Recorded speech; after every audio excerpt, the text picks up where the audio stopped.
2. Combray, de lejos, en 10 leguas a la redonda, visto desde el tren cuando llegábamos la semana anterior a Pascua, no era más que una iglesia que resumía la ciudad, la representaba y hablaba de ella y por ella a las lejanías,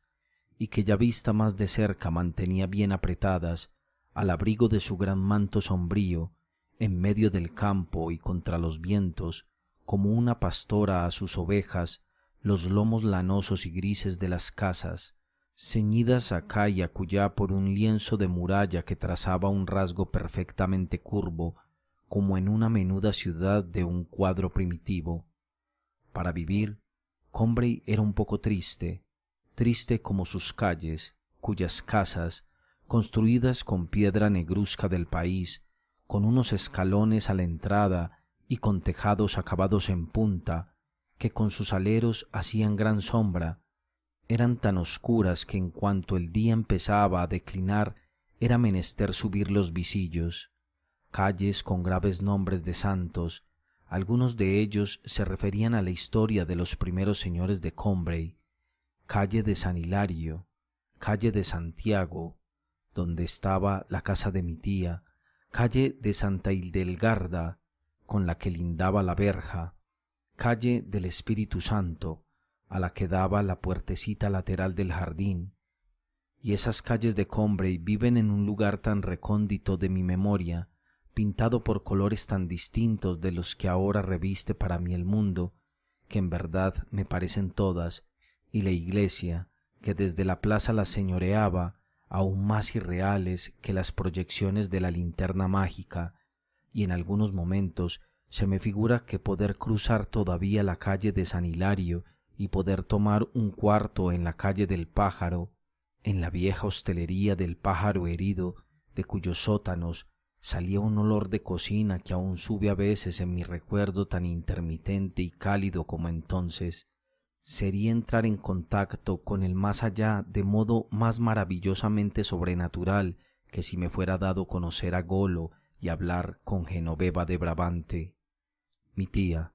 prima de mi abuelo, en cuya casa habitábamos, era la madre de esa tía Leoncia que desde la muerte de su marido, mi tío Octavio, no quiso salir de Combray primero,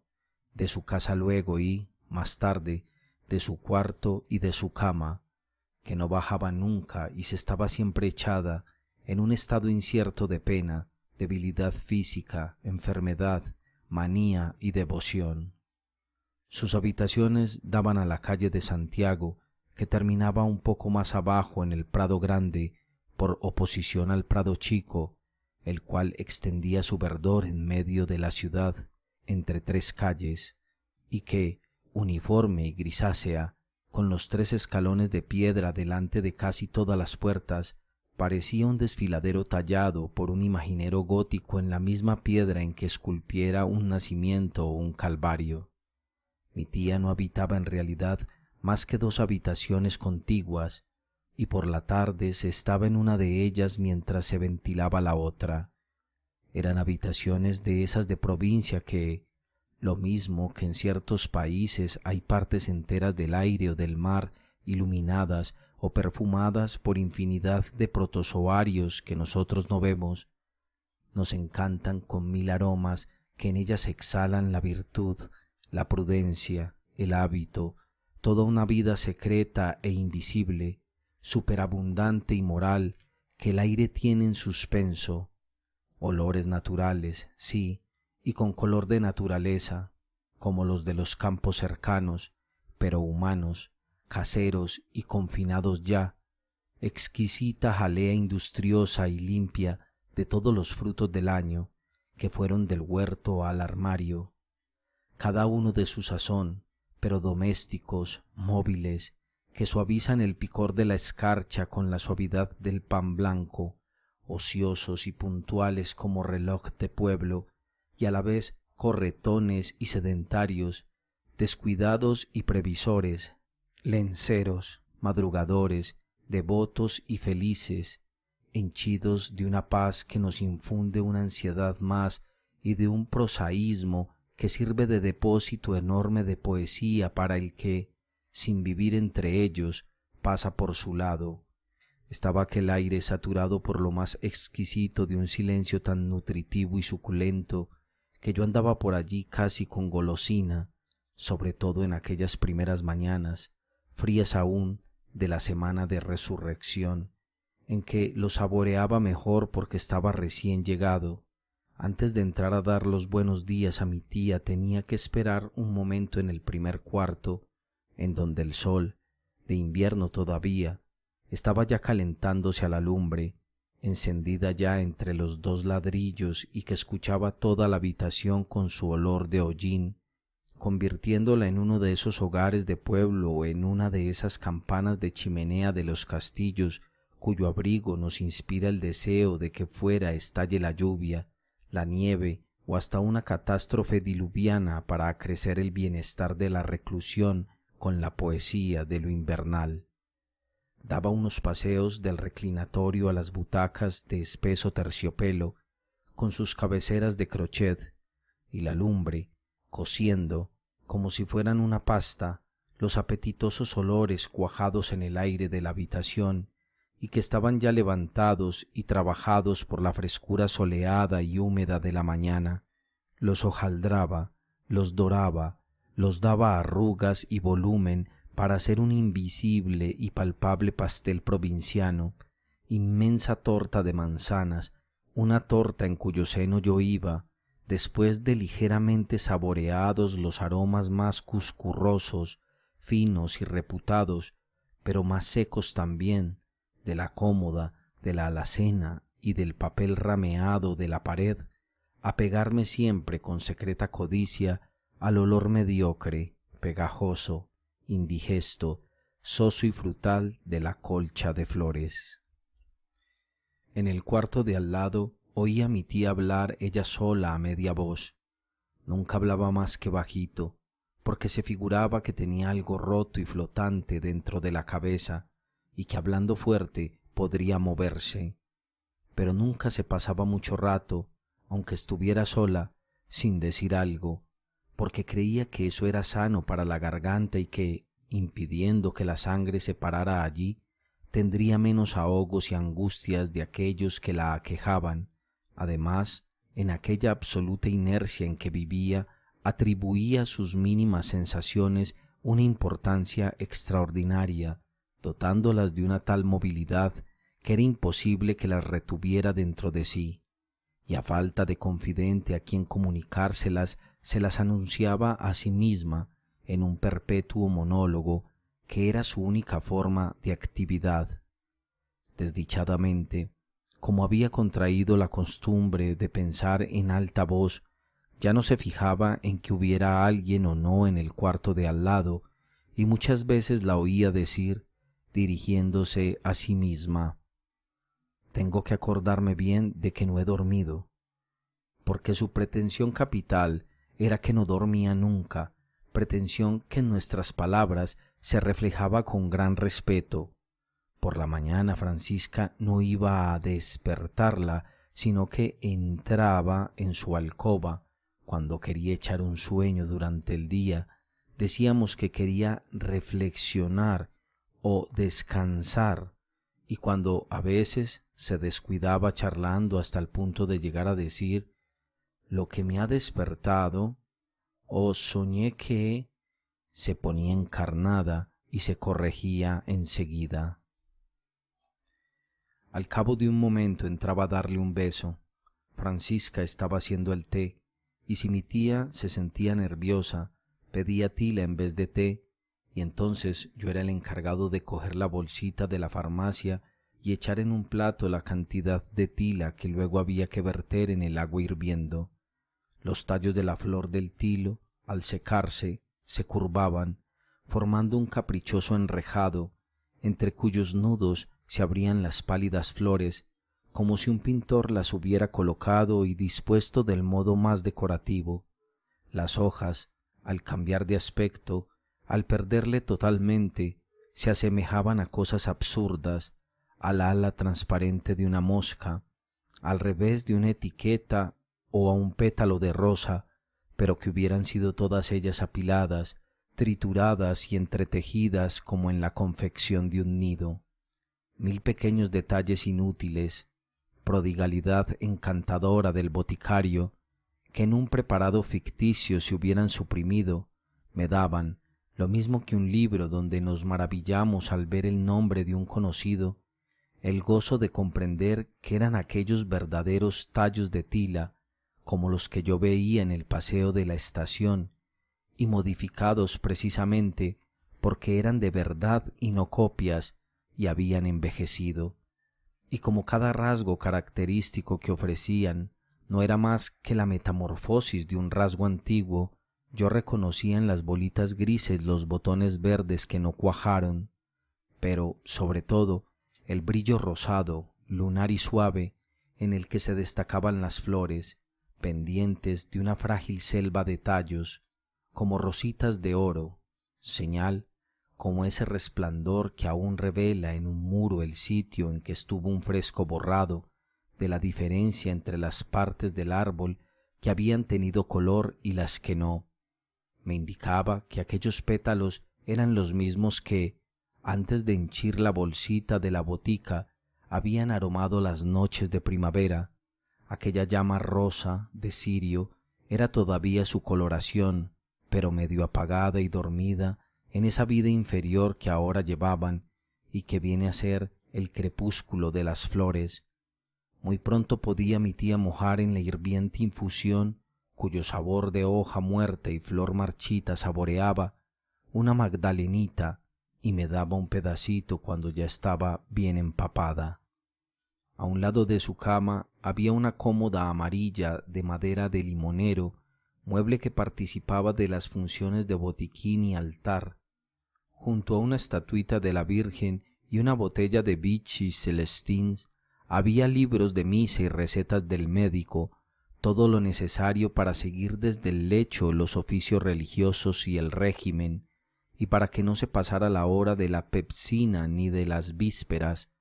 Al otro lado de la cama extendíase la ventana, y así tenía la calle a la vista, y podía leer desde por la mañana hasta por la noche, para no aburrirse, al modo de los príncipes persas, la crónica diaria, pero inmemorial, de Combray,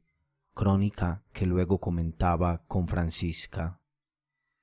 Apenas estaba 5 minutos con mi tía, me mandaba que me fuera, por temor a cansarse.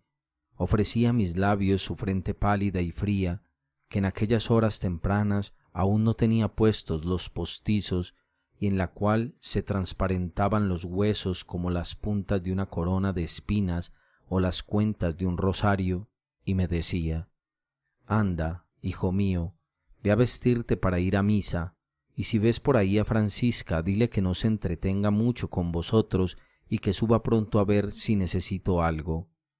Porque, en efecto, Francisca, que estaba a su servicio hacía muchos años y que no sospechaba entonces que algún día habría de pasar al nuestro, descuidaba un poco a mi tía los meses que pasábamos allí. Hubo una época de mi infancia, antes de que fuéramos a Combray, cuando mi tía pasaba los inviernos en París, en casa de su madre, en que yo conocí a Francisca tan vagamente que el día 1 de año, antes de entrar en casa de mi tía, mamá me ponía en la mano un duro y me decía: «Y ten cuidado de no equivocarte, espera para dárselo a que me oigas decir: buenos días, Francisca, y al mismo tiempo te daré un golpecito en el brazo». Apenas llegábamos al oscuro recibimiento de mi tía, veíanse en la sombra y bajo los cañones de una cofia brillante, tiesa y frágil, como si fuera de azúcar hilado, los remolinos concéntricos de una sonrisa de gratitud anticipada. Era Francisca, de pie e inmóvil en el marco de la puertecita del corredor, como una estatua de un santo en su hornacina. Conforme iba uno acostumbrándose a aquellas tinieblas de iglesia, leíanse en su rostro los sentimientos de amor desinteresado a la humanidad y de tierno respeto a las clases sociales acomodadas, exaltado en las mejores regiones de su corazón por la esperanza del aguinaldo. Mamá me pellizcaba violentamente en el brazo y decía con voz fuerte: «Buenos días, Francisca». Y a esta señal yo soltaba el duro, que iba a caer en una mano confusa pero tendida. Pero desde que íbamos a Combray, a nadie conocía yo mejor que a Francisca. Nosotros éramos sus favoritos y le inspirábamos, al menos los primeros años, tanta consideración como mi tía, y más vivo agrado porque añadíamos al prestigio de formar parte de la familia, y Francisca guardaba a los invisibles lazos que crea entre los individuos de una familia la circulación de una misma sangre, tanto respeto como un trágico griego, el encanto de no ser los amos de siempre, y por eso nos recibía con gran alegría, compadeciéndonos porque no hacía mejor tiempo, la víspera de Pascua, día de nuestra llegada, en que a veces aún soplaba un viento glacial, y cuando mamá la preguntaba por su hija y sus sobrinos, si su nieto era bueno y qué pensaba hacer de él, y si se parecía a su abuela. Y cuando ya no había gente delante, mamá, que sabía que Francisca lloraba todavía a sus padres, muertos hacía muchos años, le hablaba de ellos bondadosamente, inquiriendo 1000 detalles sobre lo que hicieron en esta vida. Mamá había adivinado que Francisca no quería a su yerno y que éste le aguaba el placer que sentía en estar con su hija, porque cuando él estaba delante no podían hablar con libertad. Así que cuando Francisca iba a verlos, a unas leguas de Combray, mi madre le decía sonriendo: «¿Verdad, Francisca, que si Julián ha tenido que salir y tiene usted a Margarita para usted sola todo el día, lo sentirá usted mucho, pero acabará por resignarse?» Y Francisca respondía riéndose: «La señora lo sabe todo, es peor que los rayos X», y decía X con una dificultad afectada y una sonrisa para burlarse de su ignorancia, que se atrevía a emplear ese término científico, «que trajeron para la señora Octave y que ven lo que tiene uno en el corazón», y desaparecía turbada porque hablaban de ella, acaso para que no la vieran llorar. Mamá era la primera persona que le daba la alegría de sentir que su vida, sus dichas y sus disgustos de aldeana podían ofrecer interés y ser motivo de gozo o tristeza para otra persona además de ella.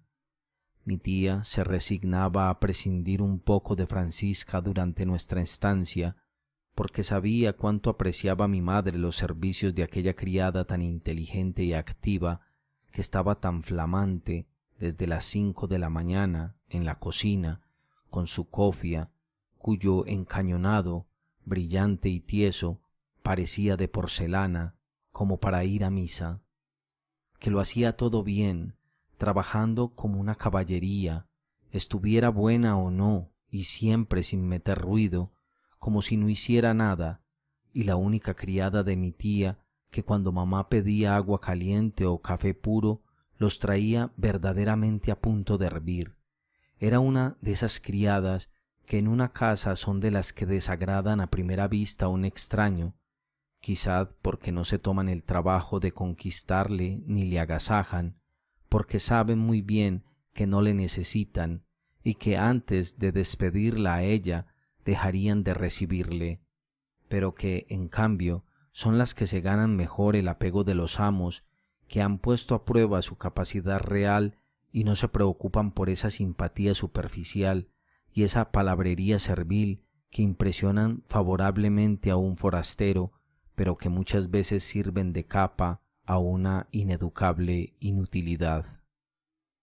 Cuando Francisca, después de cuidar que a mis padres no les faltara nada, subía por primera vez al cuarto de mi tía para darle la pepsina y preguntarle lo que iba a tomar de almuerzo,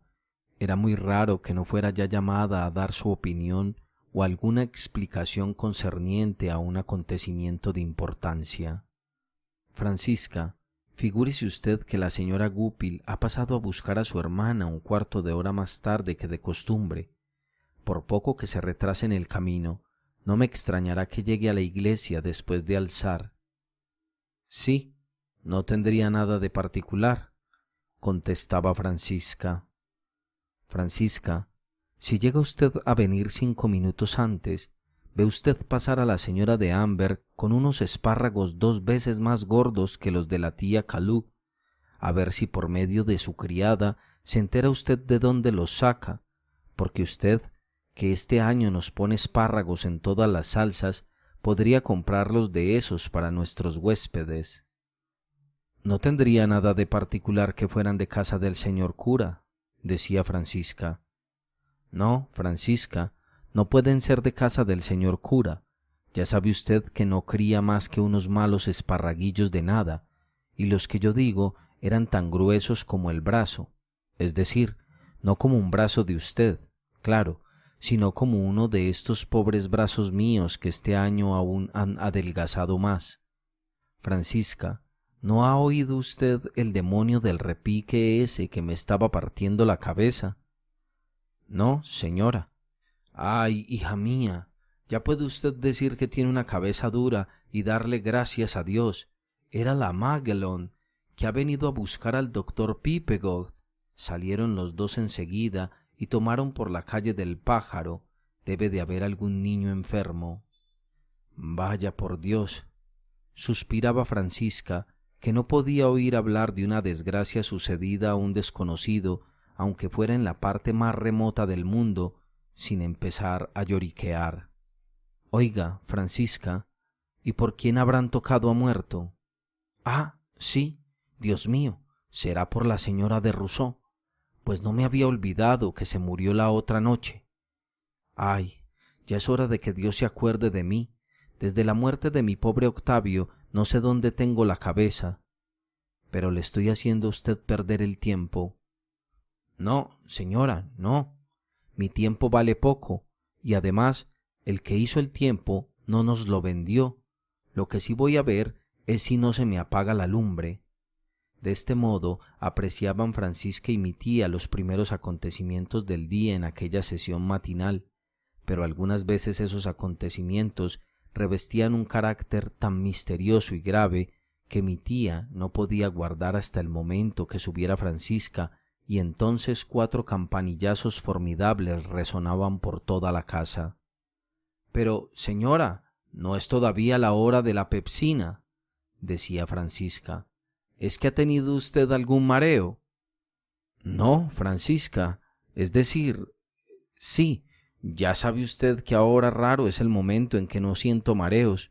Un día me acabaré como la señora de Rousseau, sin darme cuenta siquiera, pero no he llamado por eso. ¿Querrá usted creer que acabo de ver, lo mismo que la estoy viendo a usted, a la señora de Goupil con una chiquita que no sé quién es? Vaya usted a casa de Camin por 10 céntimos de sal, y seguramente Teodoro podrá decirnos quién es. Será la hija de Pipam, decía Francisca, que como ya había ido 2 veces aquella mañana a casa de Camille, prefería atenerse a una explicación inmediata. La hija de Pipam. Pero Francisca, ¿se figura usted que no voy yo a conocer a la hija de Pipam? No digo la mayor, señora, digo la pequeña, la que está interna en el colegio, en Yuy. Me pareció verla ya esta mañana. Ah, como no sea eso, decía mi tía, tendría que haber venido para la función. Sí, eso es, no hay que pensar más, habrá venido para la función. Entonces pronto veremos a la señora de Sácega llamar a la puerta de su hermana para almorzar con ella. Eso será. He visto al chiquillo de la casa de Galopin pasar con una tarta. Verá usted cómo esa tarta era para casa de la señora Goupil. Pues si la señora de Goupil tiene visita, no tardará usted mucho en ver entrar a sus invitados al almuerzo, porque ya empieza a hacerse tarde, decía Francisca, que como tenía prisa en bajar para ocuparse de sus guisos, se alegraba ante la perspectiva de dejar a mi tía esta distracción. Sí, pero no vendrán antes de las 12, contestaba mi tía con tono resignado, echando al reloj una ojeada inquieta, pero furtiva, para no hacer ver que ella, que ya había renunciado a todo, sacaba de saber quién tendría la señora de Goupil a almorzar un placer tan vivo, y que, desgraciadamente, se haría esperar aún lo menos media hora. Y quizá lleguen mientras yo esté almorzando. se decía bajito a sí misma. Su almuerzo la servía ya de bastante distracción para que no necesitara tener otra al mismo tiempo. No se le olvide a usted traerme los huevos a la crema en un plato liso, ¿eh? Esos eran los únicos platos decorados con monigotes, y mi tía se entretenía en todas sus comidas en leer el letrero del plato en que la servían. Se calaba sus gafas e iba descifrando Alí Baba o los 40 ladrones, Aladino o la lámpara maravillosa, y decía sonriente: muy bien, muy bien. ¿Podría llegarme a casa de Camille?, decía Francisca al ver que mi tía ya no la iba a mandar. No, no merece la pena. Seguramente es la chica de Pipin. Francisca, siento mucho haberla hecho a usted subir en balde. Pero mi tía sabía perfectamente que no la había llamado en balde, porque en Combray, una persona desconocida era un ser tan increíble como un dios de la mitología, y no se recordaba que ninguna vez que una de aquellas apariciones estupefacientes habían ocurrido, fuera en la plaza, fuera en la calle del Espíritu Santo, una diligente investigación no hubiera terminado por reducir el personaje fabuloso a las proporciones de una persona conocida, ya personalmente, ya en abstracto, según su estado civil, y como pariente en tal o cual grado de alguien de Combray. Así pasó con el hijo de la señora de Sutton, al volver del servicio, con la sobrina del padre Perdreau, que salía del convento, y con el hermano del cura, recaudador de Chateaudun, cuando vino para la función o cuando pidió el retiro. Al verlos, cundió la emoción de que había en Combray personas que no se sabía quiénes eran, sencillamente porque no fueron reconocidas o identificadas enseguida, y, sin embargo, tanto el cura como la señora de Sutton habían prevenido anticipadamente que esperaban a sus huéspedes. Cuando, al volver por la tarde, subía yo a contar mi paseo a la tía, si cometía la imprudencia de decirle que habíamos visto junto al puente viejo a un hombre que mi abuelo no conocía, exclamaba: «¿Un hombre que el abuelo no conoce? No puede ser». Pero, preocupada con la noticia, quería quitarse ese peso de encima y mandaba llamar a mi abuelo. «¿A quién os habéis encontrado junto al puente viejo?», dice éste que a un hombre desconocido. «No», contestaba mi abuelo, «era Próspero, el hermano del jardinero de Bougival». «Ah, ya», decía, tranquilizada y un poco encendida, y encogiéndose de hombros con una sonrisa irónica, añadía: «Y me decían que habían ustedes encontrado un hombre que no sabían quién era, y entonces me recomendaban que otra vez fuera más circunspecto y que no pusiera nerviosa a mi tía con palabras impremeditadas. Todo el mundo, personas y animales, se conocía tan bien en Combray que si mi tía veía por casualidad pasar un perro desconocido, no dejaba de pensar en eso y en consagrar a aquel hecho incomprensible su talento inductivo y sus horas de libertad. «Debe de ser el perro de la señora de Sacegat», decía Francisca sin gran convencimiento, con objeto de tranquilizarla y de que no se calentara más la cabeza. «¿Cómo que no voy yo a conocer el perro de la señora de Sacegat?», contestaba mi tía, cuyo espíritu crítico no admitía un hecho con tanta facilidad. «Ah, será el perro nuevo que Galopin ha traído de Lisieux. Como no sea eso...». «Dicen que es un animal muy bueno», añadía Francisca, que lo sabía por Teodoro, «tan listo como una persona y siempre de buen humor y amable, un perro muy gracioso. Es raro que un animal tan pequeño sea manso. Señora, voy a tener que bajarme, no tengo tiempo de distraerme, son ya las 10 y no está el horno encendido. Además, tengo que pelar los espárragos». «Pero más espárragos aún, Francisca. Tiene una manía por los espárragos este año y va usted a cansar a nuestros parisienses». No, señora, les gustan mucho los espárragos. Traerán apetito de la iglesia y ya verá usted cómo no se los comen con el revés de la cuchara. Pero ya deben estar en la iglesia. Sí, sí, no pierda usted tiempo, vaya usted a cuidar el almuerzo.